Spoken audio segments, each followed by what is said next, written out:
میرے پیارے آقا علیہ السلام کے پیارے دیوانوں، جو بیانات ہیں، خطابات جس کو کہتے ہیں، یہ دعوت و تبلیغ میں ریڑھ کی ہڈی کا درجہ ہے۔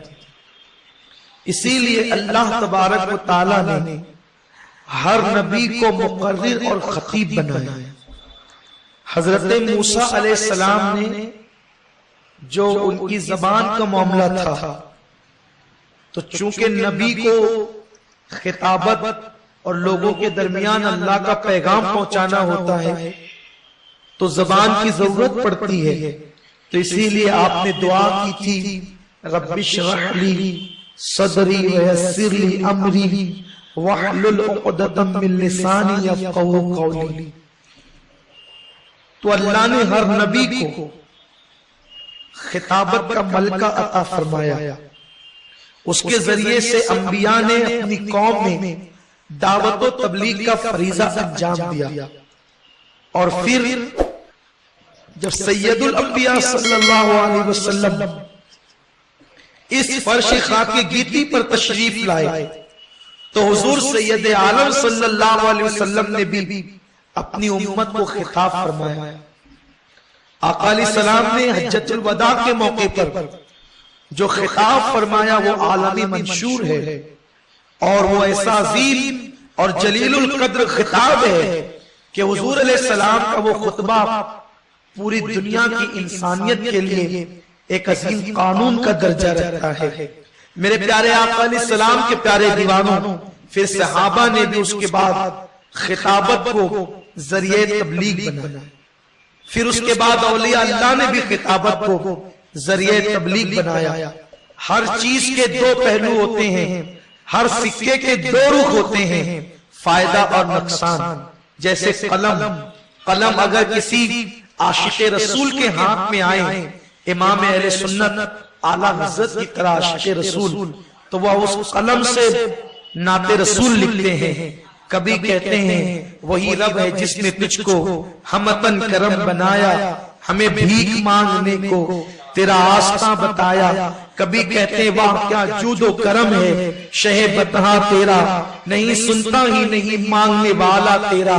کبھی کہتے ہیں ان کی مہک نے دل کے غنچے کھلا دیے ہیں، کبھی کہتے ہیں سب سے اولا وہ اعلیٰ ہمارا نبی، کبھی کہتے ہیں کعبے کے بدر الدجا تم پہ کروڑوں درود۔ تو قلم جب عاشق کے ہاتھ میں آتا ہے حضور کی نعت لکھتے ہیں، لیکن یہی قلم اگر کسی گستاخ کے ہاتھ میں جاتا ہے وہ توہین لکھتا ہے، کسی غزل کے شاعر کے ہاتھ میں جاتا ہے وہ زلف و رخسار کی عورتوں کی بات کرتا ہے۔ قلم تو اچھی چیز ہے، ہاتھ بدل گیا انداز بدل گیا، نظریں بدل گئی نظارے بدل گئے، تو یہ چیز ہوتی ہے۔ تو خطابت بڑی اچھی چیز ہے، لیکن آقا نے جہاں خطابت کی تعریف فرمائی ہے، آقا فرماتے ہیں بہت ساری تقریریں سحر اور جادو ہوتی ہے کہ جب دل میں اتر جاتی ہے تو انسانوں کی زندگیاں بدل جاتی ہے۔ لیکن آقا نے یہاں یہ بھی فرمایا کہ مجھے میری امت میں سب سے بڑا فتنہ اپنی امت کے مقرروں سے لگتا ہے، خطیبوں سے لگتا ہے کہ ان کے ذریعے سے امت میں ایسا فتنہ پیدا ہوگا کہ امت میں نقصان ہوگا۔ تو خطابت مل جاتی ہے، آدمی جو جی میں آتا ہے بولتا ہے، جو منہ میں آتا ہے بکنے لگتا ہے، اور میرے آقا نے فرمایا وہ خطبہ جو امت میں فتنہ پیدا کرتے ہیں قیامت کے دن ان کے ہونٹ آگ کی کینچی سے کاٹے جائیں گے۔ اپنے ہاتھ میں مائک ہے، جو جی میں آیا بول دیا، علم غیب کا انکار شروع کر دیا، حاضر و ناظر کا انکار شروع کر دیا، حضور کو اپنی طرح کہنے پر دلیلیں پیش کرنی شروع کر دی، یعنی امت میں فتنہ پیدا کیا۔ 11ویں کو کبھی بدعت کہا، کبھی جلوس میلاد کو شرک کہا، امت میں آگ لگا دی۔ اب دو بھائی آپس میں لڑ رہے ہیں، لیکن یہ خطابت انسان کو جہنم کا ایندھن بھی بناتی ہے، اور یہی خطابت انسان کو جنت کی راہ کا مسافر بھی بناتی ہے۔ لیکن خطیب جو خطبہ دیتا ہے یا جو تقریر کرتا ہے، جو بیان کرتا ہے، اس کا مخلص ہونا حد درجہ ضروری ہے، اور جو وہ کہہ رہا ہے اس کے دل کے اندر جو بات ہے اس کو وہی کہنا چاہیے۔ دل میں کچھ ہے اور زبان پہ کچھ ہے، وہ خطیب جنات نجات کی طرف نہیں لے جاتا، نہ خود جاتا ہے بلکہ وہ منافقت کرتا ہے۔ تو غوث پاک رضی اللہ تعالیٰ کے دور میں بھی ضرورت تھی خطابت کی. عام طور پر اللہ والے، اللہ کے ولی ہماری طرح تقریریں نہیں کرتے تھے، بلکہ ان کے جملے بہت مختصر اور بہت کم ہوتے تھے، لیکن زندگیاں بدل جاتی تھی. سرکار غوث پاک کا جو اصل وطن ہے وہ گیلان ہے. گیلان، وہ گیلان چونکہ عربی میں گاف نہیں ہوتا تو اہل عرب اس گاف کو جیم یا غین سے تبدیل کر دیتے ہیں، تو اصل وہ گیلان کو پھر جیلان کہا گیا. غوث پاک رضی اللہ تعالیٰ عبد القادر گیلانی ہے، لیکن جب چونکہ گیلان جو ہے یہ عجم میں آتا ہے، عرب میں نہیں آتا، اور بغداد عرب میں آتا ہے، تو وہ وہاں سے گیلان سے جیلان ہو گئے. سرکار غوث الاعظم دستگیر اپنے وطن سے جب تعلیم حاصل کرنے کے لیے بغداد شریف گئے، بڑی مشکلیں آئی. اب میں چاہوں گا کہ میں تھوڑا سا اس پہ تبصرہ کروں، تھوڑی باتیں آپ کو بتاؤں. دیکھو ہمارے اولیاء اللہ کی زندگی ہم کرامتیں دیکھ کر سوچتے ہیں کہ ہم بھی ویسے ہی بنے، تو ولی کرامتوں سے ولی نہیں بنتا، ولی استقامت سے ولی بنتا ہے، اور جب ولی بنتا ہے تو پھر کرامتیں دکھاتا ہے. کرامت سے کوئی ولی نہیں بنا ہے، ولی سے کرامتیں بنتی ہے، ولی سے کرامتوں کا ظہور ہوتا ہے. تو سرکار غوث الاعظم دستگیر اپنی والدہ سے اجازت لے کر جب بغداد شریف آئے، تو بغداد شریف آنے کے بعد آپ سب سے پہلے وہاں پر ایک بہت بڑے بزرگ تھے جن کا نام شیخ الحماد تھا. ان کی خانقاہ میں گئے، رات کا وقت تھا. خادم نے آ کر جیسے اطلاع دی کہ عبد القادر نام کا ایک جوان گیلان سے آیا ہے، آپ سے ملنا چاہتا ہے. عمر اس کی 17-18 سال کچھ لگتی ہے. تو اس وقت اس بزرگ نے کہا اس سے کہہ دو کہ آج رات نہیں ملیں گے اور صبح ملیں گے. یعنی اس بزرگ نے آپ کا امتحان لیا کہ یہ کتنا استقامت رکھتا ہے. دیکھو یہ میرے غوث کی جوانی، بغداد کی ٹھنڈی بڑی کڑاکے کی ہوتی ہے کیونکہ دریائے دجلہ ہے اور دریا کا بہت بڑا اثر ہے، بڑی خطرناک سردی ہوتی ہے. وہ سردی کی برکتوں سے ہم بھی مالا مال ہوئے ہیں. ایسی سردی کہ کمبل میں پڑے رہنے کو جی چاہتا ہے، اتنی ٹھنڈی. اور اب تو اونچی اونچی عمارتیں بن گئی ہے تو اتنی ٹھنڈی ہے، جب چھوٹی چھوٹی جھوپڑیاں اور جھوپڑے رہے ہوں گے تو کیسی سردی رہی ہوگی. تو آپ اپنی والدہ نے جو چادر دی تھی وہ چادر اوڑھ کر بیٹھ گئے اور اللہ رب العزت کے ذکر میں مصروف ہو گئے. اس وقت آپ کو شیطان نے بھی جو ہے وہ ورگلانا شروع کی، اور آپ پر جب شیطان نے حملہ کیا تو آپ پہ غسل کی حاجت ہو گئی. آپ اٹھے، سوچا کہ مومن کو ناپاک رہنا زیبا نہیں. پہلی رات بغداد کی، اٹھ کر کے دریائے دجلہ پر گئے اور ٹھنڈے ٹھنڈے پانی سے غسل کیا. پھر آئے، پھر بیٹھے، نیند کا غلبہ ہوا، پھر غسل فرض واجب ہوا، پھر اٹھ کر کے گئے. اس طرح ایک رات میں آپ پر 70 مرتبہ غسل واجب، اور آپ نے اس رات میں 70 مرتبہ غسل کیا. یہ آپ کا امتحان تھا، یہ آپ کی آزمائش. اس کو بدعقیدے بڑی چسکیاں لے لے کر کے کہتے ہیں کہ دیکھو ان کی کتاب میں لکھا ہے کہ 70 مرتبہ غسل فرض ہوا. میں کہتا ہوں تجھ پر یا تیرے باپ پر اتنی بار غسل فرض ہو تو تم مر جائے. یہ بھی میرے غوث کی کرامت ہے کہ 70 مرتبہ غسل فرض ہو. ایک بار ہونا تو یہ حالت ہوتی ہے، ایک بار ہو تو حالت یہ ہوتی ہے کہ جن پہ واجب ہوتا ہے وہ جانتے ہیں، پورا جسم نڈھال ہو جاتا ہے. اور میرے شیخ کی شان یہ ہے کہ اور پھر تو ناپاک پڑا رہتا ہے صبح تک، اور میرا غوث دجلہ کے پانی میں غسل کرتا ہے. اب آئیے یہ کرامت کیسی ہے میرے غوث کی. بھائیو، ایک رات میں زیادہ سے زیادہ 14 گھنٹے ہو سکتے ہیں، ایک رات میں زیادہ سے زیادہ 14 گھنٹے ہو سکتے ہیں. تو جانا دجلہ پر نہانا پھر آنا، کم سے کم 1 گھنٹہ تو پکڑے، کم سے کم 1 گھنٹہ تو پکڑے، کیونکہ جانے کو وقت لگا، آنے کو وقت لگا، نہانے کو وقت لگا، تو اگر اس طرح جوڑے تو 14 ہی گھنٹے ہوتے ہیں، اور 14 گھنٹے سے بڑی رات پکڑے تو 16 گھنٹے، 18 گھنٹے، اس سے زیادہ بڑی رات تو ہو نہیں سکتی۔ تو آخر وہ رات بھی اللہ نے کتنی بڑی کر دی تھی امتحان کے لیے کہ 70 مرتبہ آپ نے غسل فرمایا۔ یہ ساری کیفیت شیخ حماد دیکھ رہے تھے، اور پھر پتا چلا کہ آنے والا کیسا ہیرا ہے۔ تو پھر انہوں نے صبح کے وقت اپنی خانقاہ میں استقبال کیا، سینے سے لگایا، اور خود ہاتھ چوم کر کہتے ہیں شہزادے معاف کرنا، مجھے اس امتحان کا حکم غیب کی طرف سے ہوا تھا، ورنہ مجھ میں کب بساطی کی طرح امتحان لیتا۔ سرکار غوث پاک نے پھر پڑھائی کا آغاز کیا، اور آپ تعلیم شروع کرتے ہیں اور پڑھتے ہیں۔ پڑھائی کے دور میں غوث پاک فرماتے ہیں کہ میں جو ہے وہ درخت کی پتیاں کھاتا، اور میں جو ہے اللہ اکبر، مدرسے کے بچوں کا حال یہ تھا کہ وہ سیٹھوں کے دروازوں پر جاتے اور اپنا حصہ لے کر کے آتے اور کھاتے۔ ایک بار میں بھی گیا سیٹھوں کے دروازوں پر مدرسے کے بچوں کے ساتھ، میرے ضمیر نے کہا عبد القادر تو مانگے گا، تو میں واپس آیا۔ جب واپس آیا تو میں جنگل میں گیا تاکہ میں کچھ گری پڑی چیزیں اٹھا کے کھا لوں۔ تو وہاں گیا تو وہاں پہلے ہی کئی لوگ مجھ سے پہلے موجود تھے جو گری پڑی چیزوں کو ڈھونڈ رہے تھے۔ سرکار غوث پاک رضی اللہ تعالی نے ان حالات میں زندگی گزاری ہے۔ اس کے بعد جب آپ تعلیم حاصل کر کے تقریباً جو ہے 38 سال کی کم و بیش عمر میں پہنچتے ہیں، تو اس وقت سرکار غوث پاک رضی اللہ تعالیٰ اپنی خطابت کا آغاز کرتے ہیں۔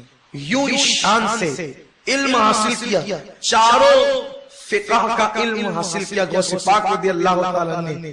لیکن حالت یہ ہے، میں بھی عرض کر آیا ہوں، غوث پاک کے دور میں، چونکہ شاید آپ میں سے اکثر لوگ وہاں نہیں تھے، اشارہ دوں گا، غوث پاک کے دور میں یہ تھا کہ مسجد کے اندر جو امام لوگ تھے ان اماموں کو عیسائیوں نے قتل کر دیا تھا، اور ان کی جگہ عیسائی امام بن گئے تھے۔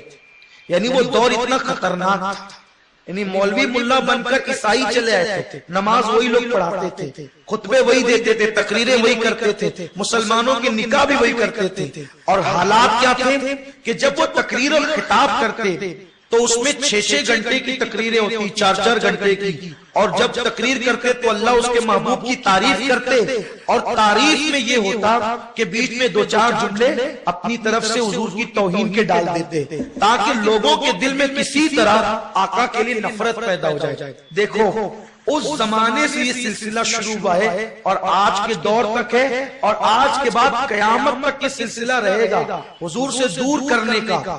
آپ لوگ کہتے ہیں فلاں مقرر صاحب آئے شہر میں، دیکھو کیسی تقریر کرتے ہیں۔ ہم نے سنی علماء سے بھی ایسی تقریر نہیں سنی جو فلاں صاحب سے سنتے ہیں۔ آپ کتنے سنی علماء کو جانتے ہیں؟ آپ اپنے علماء کی توہین کیوں کرتے ہیں؟ آپ نے کتنے سنی علماء کو اب تک دیکھا ہے؟ آپ عجیب بات کرتے ہیں، آپ کے پاس وقت نہیں ہے، زبان سنبھال کر بولو۔ ارے بدعقیدوں سے قرآن کی تلاوت سننے کے لیے منع کیا گیا ہے، آپ تقریر سننے جاتے ہیں کیونکہ وہ 10 بات 50 بات اچھی کرے گا، ایک بات ایسی کر دے گا جس سے آپ کا ایمان چلا جائے گا۔ اس لیے جو رسول اللہ کے منکرین ہیں، آقا کریم کی عظمت کے منکرین ہیں، ان کی محفلوں میں جانا ہی حرام ہے۔ گئے بس خطرے کی گھنٹی گلے میں لٹک گئی، اس لیے کبھی بدعقیدوں کی محفل میں نہ جاؤ۔ 50 بات اچھی کرے گا، ایک بات کچھ نہ کچھ گھسیڑ دے گا۔ آپ نہیں دیکھتے ایک صاحب کے بارے میں مجھے کہا گیا کہ فلاں صاحب بڑی اچھی تقریر کرتے ہیں، آپ سنیں؟ میں نے کہا میں نہیں سنا، میرے پاس ہمارے بڑے بڑے علماء موجود ہیں، ہم ان کو سنیں کہ ان کو سنیں؟ کہا نہیں، تھوڑا تو سن لیں۔ تو میں نے کہا کہ چلو تم کہتے ہو تو تمہارا دل رکھنے کے لیے ایک کلپ سنا دوں۔ اب وہ کلپ اتفاق سے آئی، میرے غوث کا کرم، وہ حدیث پڑھ رہا تھا کہ اللہ کے نبی صلی اللہ علیہ وسلم نے اپنے صحابہ سے کہا، اے میرے صحابہ، تمہارے بعد جو لوگ آئیں گے وہ میرے بھائی ہوں گے، جو تمہارے بعد لوگ آئیں گے وہ میرے بھائی ہوں گے، اور وہ ایسے لوگ ہوں گے کہ میرے دیدار کو اتنا ترجیح دیں گے کہ دنیا کی ساری نعمتیں دولتیں میرے دیدار کے سامنے ان کو ہیچ لگے گی، یعنی میرے مجھ سے وہ اتنی محبت کریں گے۔ آقا کہتے ہیں کہ وہ میرے بھائی ہوں گے۔ اور پھر اس نے اب اپنی طرف سے گھسیڑا اور بات کی کہ دیکھو حضور نے ہمارے لیے کہا کہ ہم حضور کے بھائی ہیں۔ یہ بات حضور نے نہیں کہی، لیکن اس نے اپنی طرف سے ڈال دیا۔ اور صحابہ نے کہا یا رسول اللہ کیا ہم لوگ آپ کے بھائی نہیں ہیں؟ تو آقا کریم صلی اللہ علیہ وسلم نے کہا تم میرے صحابی ہو، تم میرے بھائی نہیں ہو، میرے بھائی وہ لوگ ہوں گے جو تمہارے بعد آئیں گے اور مجھ پہ بن دیکھے ایمان لائیں گے۔ میں نے کہا چلیے ایک بات تو ایسی کہہ دی کہ لو آپ اپنے دام میں صیاد آ گیا۔ صحابہ کہتے حضور ہم آپ کے بھائی نہیں، تو حضور کہتے نہیں تم میرے بھائی نہیں ہو۔ تو پھر یہ جو تقویت الایمان میں لکھا ہے کہ وہ آدم کی اولاد ہونے کی وجہ سے ہم سے پہلے پیدا ہوئے تو ہمارے بڑے بھائی ہیں، تو جب وہ صحابہ کے بھائی نہیں ہوئے تو پھر آدم کی اولاد ہونے کی وجہ سے ہمارے بھائی کیسے ہوئے؟ یہ تو ایک بات ہوئی۔ اچھا آقا جو کہہ رہے ہیں کہ جو تمہارے بعد آئیں گے وہ میرے بھائی ہوں گے، اور پھر کہتے ہیں دیکھو حضور ہمارے بھائی ہیں، کس کے بھائی ہیں ہاتھ اٹھاؤ، اور پھر مجمع سے ہاتھ اٹھواتا ہے۔ یہ میں نے کہا دیکھو یہی توہین ہے جس کو تم تعریف سمجھ رہے ہو نا، کہ وہ تو حدیث ہے نا کہ حضور نے بھائی کا۔ میں نے کہا پاگل سن، اگر کوئی پیر اپنے مرید کو شفقت کی وجہ سے کہے کہ تو میرا بھائی ہے تو اس کو شکر کرنا چاہیے، پیر کی ذرہ نوازی ہے، بندہ نوازی ہے، کرم نوازی ہے۔ پیر بڑھ کے بولے گا آج سے آپ میرے پیر صاحب نہیں، اب آپ میرے بھیا ہو گئے، یہی ہوگا؟ نہیں، ارے پیر نے بھائی کا یہ اس کی کرم نوازی ہے، لیکن تم اس کو پلٹ کر بھائی نہیں کہہ سکتے۔ تو آقا نے ہمیں بھائی کہا، یہ ان کی کرم نوازی ہے، ہم پلٹ کر حضور کو بھائی، یہ حضور کی توہین ہے۔ تب اسے سمجھ میں آیا، اور اس صاحب کو اس نے جو ڈیلیٹ کیا ہے تو آج تک کے بفضل تعالیٰ پھر ان کی طرف نہیں گیا۔ تو اس لیے بد عقیدوں کی گفتگو نہیں سننی چاہیے۔ تو اس زمانے میں بھی ایسا ہی تھا، ایسے لوگ منبر لگاتے تھے اور اونچی اونچی تقریریں اڑان کے ساتھ کرتے تھے، اور ان کو عربی اتنی مضبوط آتی تھی کیونکہ انہوں نے عربی جو سیکھ رکھی تھی، عربی انتہائی مضبوط تھی ان کی، اور سلاست کے ساتھ وہ عربی بولتے تھے۔ تو ان کی عربی کی وجہ سے ان کو بڑا ناز تھا، ہمیں عربی آتی ہے، اور وہ اس میں فلسفے، منطق اور الاں اور فلاں خوب باتیں کرتے تھے۔ غوث پاک سوچتے تھے کہ میں عربی نہیں ہوں، میں تو عجم سے آیا ہوں، تو میں کیسے تقریر کروں گا؟ تو کیا ہوا؟ ایک دن غوث پاک نے خطاب کیا، اور آپ نے جب خطاب کیا تو آپ کے خطاب پر لوگوں نے نکتہ چینی کی۔ آپ نے سوچا اب میں تقریر نہیں کروں گا، اب میں خطاب نہیں کروں گا، اور آپ غمگین ہوئے، گھر گئے، سوئے۔ تو آپ کے خواب میں آقا تشریف لائے، فرمایا بیٹے عبد القادر تم تقریر کیوں نہیں کرتے، تم خطاب کیوں نہیں کرتے؟ اس کے نانا جان میں عجمی ہوں، یہ لوگ عربی ہیں، میں ان کے درمیان کیا تقریر کروں گا، میں نہیں کروں گا۔ تو آقا نے فرمایا نہیں تم کرو۔ تو اس کی حضور میں کیسے کروں گا؟ تو فرمایا کہ اپنا منہ کھول۔ غوث پاک کہتے ہیں کہ جب میں نے خواب دیکھا تو میرے خواب میں حضور بھی آئے تھے اور علی مرتضیٰ بھی آئے تھے۔ تو جب میں نے منہ کھولا تو آقا نے 7 مرتبہ میرے منہ میں اپنا لعاب ڈالا، اور پھر مولا علی سے کہا علی تم بھی ڈالو، تو علی مرتضیٰ نے 6 مرتبہ ڈالا۔ میں قربان اے مولا تیری عظمت پر، مولا تیری عظمت پہ قربان، کسی کے خواب میں بھی آ کر کے ادب سکھا جاتے ہو کہ حضور نے 7 مرتبہ ڈالا تو علی مرتضیٰ نے 7 کیوں نہیں ڈالا؟ تو علی بتا رہے 7 ڈالوں گا تو لوگ مجھے 7 سمجھنے لگیں گے، اگر 7 ڈالوں گا، اگر میں 7 ڈالوں گا تو لوگ مجھے 7 سمجھنے لگیں گے۔ تو علی نے 6 مرتبہ ڈال کر بتایا علی چچا کا بیٹا ہو کر بھی نبی کے برابر نہیں، 6 مرتبہ ڈالا تاکہ ایک کم میں پیچھے ہوں، ایک قدم پیچھے. تو یارو وہ علی ہو کر کے جب حضور کے پیچھے پیچھے چلتے ہیں تو آج کسی کو جو ہے وہ کیا حق پہنچتا ہے کہ حضور کے برابر کھڑے رہنے کا. اپنی طرح حضور کو کہنا مطلب اعلان نبوت کرنا ہے. نبوت کا در پردہ اعلان ہے. کیوں؟ اگر کوئی کہے کہ میں ٹیچر، تو یہ ٹیچر ہونے کا دعویٰ کیا نا. میں ٹیچر کی طرح تو ٹیچر ہونے کا دعویٰ کیا. میں وکیل کی طرح تو وکیل ہونے کا دعویٰ کیا. میں انجینئر کی طرح تو انجینئر ہونے کا دعویٰ کیا. تو کہتے ہیں میں نبی کی طرح یا نبی میری طرح. تو اس کا مطلب تم نے کہا کہ میں بھی نبی ہوں معاذ اللہ. تو تم نبوت کا دعویٰ کر رہے ہو، اور جو نبوت کا دعویٰ کرے وہ کافر ہو جاتا ہے.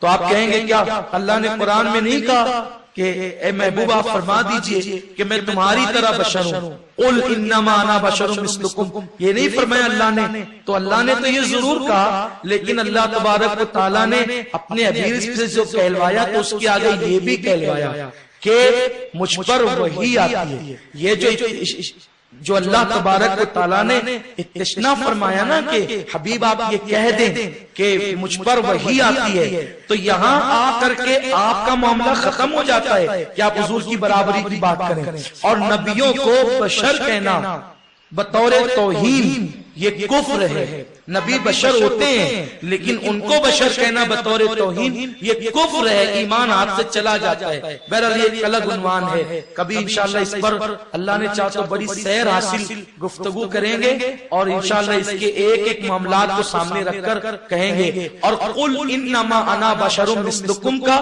حقیقی اور صحیح مفہوم کیا ہے انشاءاللہ وہ ایک دن آپ تک ضرور پتہ چلے گا.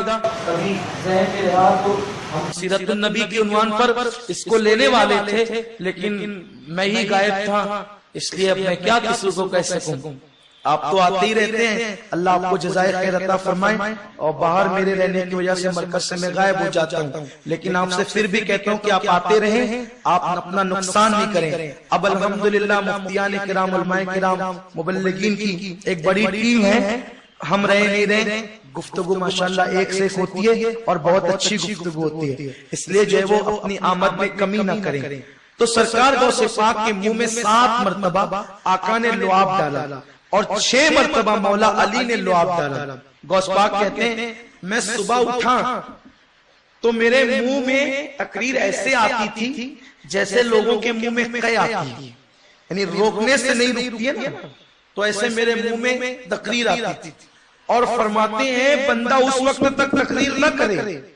اب یہاں جو خطابت کی بات کہنا چاہتا ہوں یہ خطابت کیا ہے. خطابت کیا ہے؟ فرماتے ہیں جب تک کہ علم چھلکنے نہ لگے اس وقت تک بندہ تقریر نہ کرے. اس وقت تک بندہ تقریر نہ کرے. میں اپنے منہ پہ ہاتھ رکھتا تھا، اپنے منہ پہ ہاتھ رکھتا تھا لیکن میرا منہ رکتا نہیں تھا، حتیٰ کہ میں مدرسہ قادریہ میں بیٹھ گیا.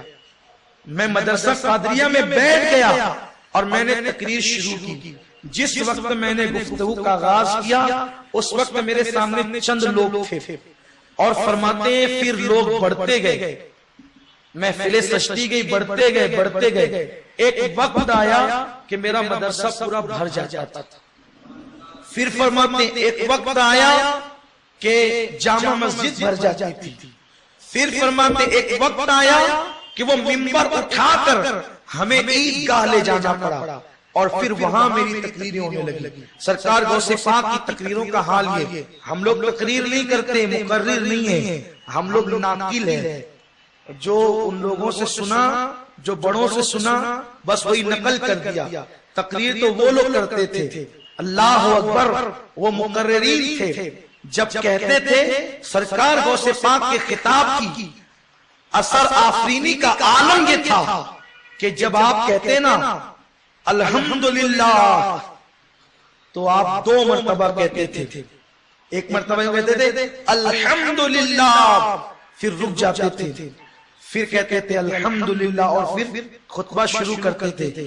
تو جب پہلی مرتبہ الحمدللہ کہتے تھے تو روئے زمین کے سارے ولی بادب ہو کر بغداد کی طرف کان لگا دیتے تھے. کچھ پاگل لوگ چینل شروع کر کے انگلش میں تقریر کر کے سوچتے ہیں ہم کو اتنے ملکوں میں سنا جاتا ہے. او پاگل، تو کوٹ پینٹ پہن کر کے قرآن کی آیتیں صحیح نہیں پڑھ پاتا. ہمیں اتنے ملکوں میں سنا جاتا ہے. سیٹلائٹ کی بھیک پر تو نے اتنے ملکوں میں سنا دیا تو کیا سنایا؟ 900 سال پہلے میرے غوث نے بغیر سیٹلائٹ کے سنایا. اور تو اہرے گہروں کو سناتا ہے میرے غوث کی تقریر ولی سن. اور یہ غوث کی شان خطابت ہے. 2 مرتبہ پہلی بار کی الحمد میں جو ہے وہ سارے ولی روئے زمین کے ادھر مخاطب ہوتے تھے. اور صرف ولی ہی نہیں، اس زمانے میں بہت بڑے عالم تھے، جنات کے عامل. جنات نے جا کر کے کہا آپ نے جنات کا عمل کیا ہے، اس ٹائم سے لے کر اس ٹائم تک آپ عمل مت کرنا، ہم میں سے کوئی نہیں آ سکتا. اس عامل نے کہا ہم نے عمل کیا ہے، محنت کی ہے، عمل جب کریں گے تمہیں آنا پڑے گا، وظیفہ جب کریں گے تمہیں آنا پڑے گا. وہ کہتے ہم نہیں آئیں گے. کیوں نہیں آؤ گے؟ کہ اس لیے کہ اس ٹائم میں غوث پاک کے خطاب کی محفل سجتی ہے اور دنیا کے سارے جنات میرے غوث کا خطاب سننے کے لیے جاتے ہیں. سرکار غوث پاک کی ایک محفل میں 70 ہزار کا مجمع ہوتا تھا. 70 ہزار لوگ ہوتے تھے اور 400 قلمکار ہو کر غوث پاک کا خطاب لکھتے تھے. اللہ اکبر. اس کتاب کی شان یہ تھی، نہ مائک تھا نہ کوئی ظاہری ذریعہ تھا. پہلے بیٹھنے والا جیسے قریب سے شان سے سنتا تھا، آخری بیٹھنے والا نے اسی شان سے سنتا تھا. اور جب آپ تقریر کرتے عیسائی آتے تو مسلمان ہو جاتے ہیں، فاسق و فاجر آتے تو مسلمان. یہ تقریریں ہوتی ہیں. ہم تو تکرار کرتے ہیں، نقل کرتے ہیں. تقریر وہ ہے جو دل بدل دیتی ہے، خطاب وہ ہے جو زندگیوں میں انقلاب پیدا کر دیتے ہیں. خطاب وہ ہے آنے والے کی دل کی دنیا کو سجا دیتے ہیں. کاش اللہ ہمیں ان کا قطرہ عطا کر دے تو ہماری بگڑی بن جائے. اللہ اکبر. محفل میں آ کر جاہل نہیں، اولیاء علماء بڑے بڑے لوگ آتے تھے اور کچھ لوگ وہ بھی آتے تھے جو غوث پاک سے عداوت رکھتے تھے. ایک مرتبہ کا واقعہ ہے کہ علامہ ابن الجوزی، یہ ابن الجوزی وہ بزرگ ہیں جن کو غوث پاک سے کچھ اختلاف تھا. دیکھو ایسا ہے نا کہ ایک دور میں جو لوگ ہوتے ہیں نا تو زمانے کی وجہ سے کچھ آپسی اختلاف ہو جاتا ہے، کیونکہ لوگ ادھر ادھر لگاتے ہیں تو ہوتے ہی ہیں. اور اختلاف جو ہوتا ہے وہ زندوں میں ہوتا ہے، مردوں میں تو نہیں ہوتا. کبھی ہماری جماعت کے بہت بڑے مفکر بزرگ کہتے ہیں کہ آپ نے کبھی مردوں کو لڑتے دیکھا ہے؟ قبرستان میں مردے کبھی نہیں لڑتے، زندے ہی لڑتے ہیں. لیکن اگر اختلاف ہو تو اختلاف تعمیری ہونا چاہیے، تقریبی نہیں ہونا چاہیے. اختلاف ہو علمی ہونا چاہیے، ذاتی نہیں ہونا چاہیے. اختلاف ہو اللہ کا خوف بیچ میں ہونا چاہیے، نفس پرستی نہیں ہونا چاہیے. تو اختلاف ہو گیا تھا. اب غوث پاک کو تو جو وہ کسی سے لینا دینا ہی نہیں تھا. غوث پاک ہیں، بے نیاز نبی کی بے نیاز اولاد ہیں، تو کچھ نہیں. ان کو کچھ خلجان تھا کہ وہ عبد القادر صاحب تو صوفی آدمی ہیں اور انہیں کیا علم ہوگا، اور وہ تو فقیر آدمی ہیں، اور ہم تو یہاں کے پڑھے ہم تو وہاں کے پڑھے ہیں، اتنے شیوخ سے علم حاصل کیا ہے. یہ ساری چیزیں تھی. دیکھو کبھی کبھی علم آتا ہے نا وہ تکبر بھی لاتا ہے. اس لیے کہ جو معلم الملائکہ تھا اللہ نے قرآن میں اس کے لیے کہا واسطبر. علم آتا ہے تو تکبر لاتا ہے، اور جب تکبر نہیں آتا ہے انکساری آتی ہے تو پھر ولایت لاتا ہے. علم وہ پھل لاتا ہے ولایت کے کہ جس کی طرف آدمی توجہ نہیں کر سکتا. اس لیے علم پر آدمی کو غرور نہیں کرنا چاہیے. جب معلم الملائکہ شیطان ہو سکتا ہے غرور کی وجہ سے، تو پھر دوسروں کی کیا ہے؟ لوگوں کا حال ہے. دیکھو اللہ کو عاجزی اور تواضع پسند ہے. تو ابن الجوزی جو تھے ان کو یوں تھا کہ مجھے بہت علم ہے، کہ میں نے بہت سے شیوخ سے پڑھا ہے اور عبد القادر صاحب نے چند لوگوں سے پڑھا ہے. بس مدرسہ قادریہ میں جو ہے وہ انہوں نے تعلیم حاصل کی ہے. حالانکہ وہ مدرسہ قادریہ بعد میں قادریہ ہوا، پہلے وہ جو مدرسہ تھا وہ نظامیہ کہلاتا تھا. بغداد معلیٰ کا جو مدرسہ تھا اس کا نام نظامیہ تھا. اور اس لیے کہ اس کو قائم کیا تھا نظام الملک نے، جو بادشاہ کا بڑا معتمد اور معتبر تھا، اس نے قائم کیا تھا، تو اس لیے اس کے نام سے اس کو نظامیہ کہتے تھے، بعد میں وہ قادریہ ہو گیا۔ تو انہوں نے تو اتنوں سے پڑھا ہے، ہم نے تو بہت سے پڑھا ہے، اور واقعی ابن الجوزی تھے بھی ایسے محدث، اتنے بڑے محدث ہیں کہ جب ان کی علم حدیث پر ہم نے جو وہ کچھ کتابوں کو دیکھا، بہت تو کتابیں ہم نہیں پڑھتے، کبھی کبھی جو ہے وہ اللہ کی توفیق سے کچھ عبارتیں کہیں سے پڑھ لیتے، باقی ہمارے مبلغین اور علماء سے جو کچھ سننے کی توفیق ہوتی ہے انہی سے سن کے بول دیتے، تو سن کے بولنے میں عافیت سمجھتے ہیں، کیونکہ اگر کوئی پوچھے گا کہ بھئی آپ کہاں سے بولے تو بتا دیں مولانا غفران سے سنا ہے،